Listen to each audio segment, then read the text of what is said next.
when those cases come up, I guess, what is the first step that like the DA's office takes? The first step the DA's office takes in a sexual assault or a sexual assault allegation usually is working with the police. A lot of times we're notified that allegations are made. Myself and Attorney Hers are the two attorneys in the office that handle the sexual assaults. We're notified that an allegation is made immediately in some cases, and in other cases while the charging decision or while the reports are done and the investigation's completed. And most of the time we make the decisions what the next step is, if we're going to charge it or what we're going to do next in those cases. So that's the first step for our purposes. So what's it like whenever you get that type of case? Like, I've done a lot of those cases. It's difficult. They're difficult cases. You have victims that have been through a very traumatic event, and you're trying to prepare them once you have that case for the court process and what's next. And that means facing the person they're accusing of the offense. They've already been through interviews with the police. A lot of times those interviews are recorded.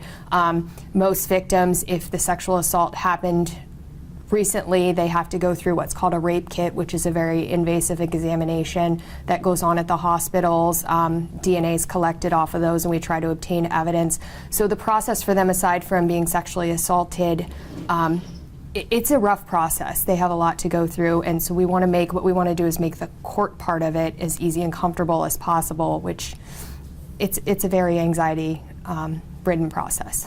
So I guess what about whenever you throw like a child into that mix, if it's like a young person who's going through that, are the steps different? The steps are similar. With the children, they're interviewed at the Children's Advocacy Center. So our police officers in Erie County aren't going out and interviewing the children. They're interviewed by a forensic interviewer at the Children's Advocacy Center. So we put them in a more comfortable environment. We're not bringing the children into the police station. They're not sitting down with a uniformed officer. They're sitting down with a lady who's thoroughly trained in how to interview kids and get statements and the story from the kids without leading them or tainting them in any way. So it is a different process with the kids. So I guess what's it like, because I know, like, is it like difficult with a child to get them, I guess, to come out and like fully like tell that story? It depends. It depends on the child's environment, the situation the child's in. There's a lot of factors that go into it. I mean, certainly, they're seated on a couch in a small room. They know they're being recorded, and we try to make it as comfortable as possible. And a lot of times we have, other evidence of the abuse or the trauma that we can use to corroborate that or to push forward with the case without a full disclosure from the child. So I guess, what are some of the challenges like to try this or to prove it? Sexual assault cases they're a large challenge because a lot of times it's one person's word against another. There's a lot of times you're not going to see injury in a sexual assault case. Sometimes we do see tearing or injury consistent with what has occurred or what the allegations are, but quite often it is literally taking the victim's word and going forward with what they say, and it comes down to what you often hear is a he said, she said. In my experience, it's very rare for a victim of a sexual assault or of sexual abuse to come forward and go through what they have to go through to get into the court setting and to get into trial and to have not told the truth. It's very rare we find a victim who's not being honest with us about what's happened. So a lot of times it's just their voice. They have to find their voice, they have to get comfortable, and they have to be able to face their accuser, and we try to make that as easy for them as possible. But it's a court system, it's a jury trial. Their accuser has a right to hear what they have to say in court. We can't prevent them from being in the courtroom when it occurs. And it's a traumatic experience, it certainly is. So our job is just to do our best and make it as comfortable as possible and get as much evidence as we can in.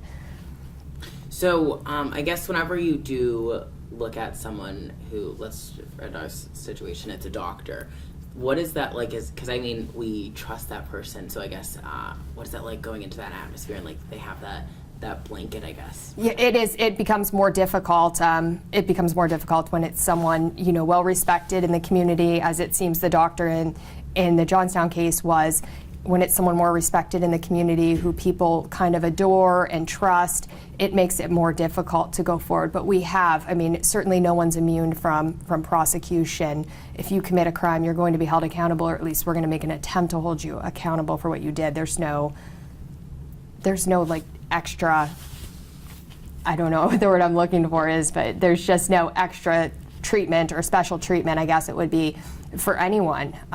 If a victim comes forward for a sexual assault, we investigate it thoroughly, and it doesn't matter who the alleged offender is. If we believe the victim and we believe we can go forward and meet our burden of proof at trial, we're going to do that.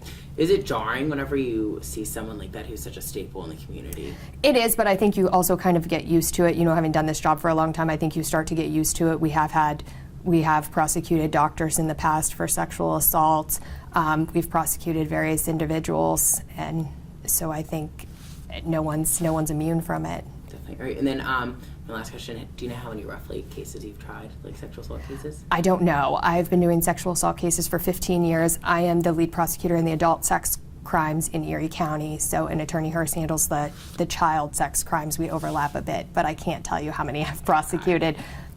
I would say probably about, trial-wise, 5 or 6 a year for 15 years, and that's just the ones that actually go to trial. So how common are these types of cases?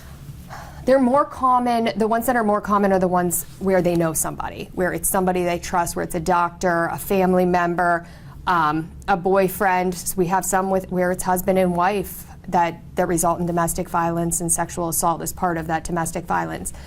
The stranger rapes, or the person walking down the street that gets grabbed and raped, we've seen a handful of those. Those are usually the most vicious ones. We usually see bad injury with those, beating, bruising, tearing.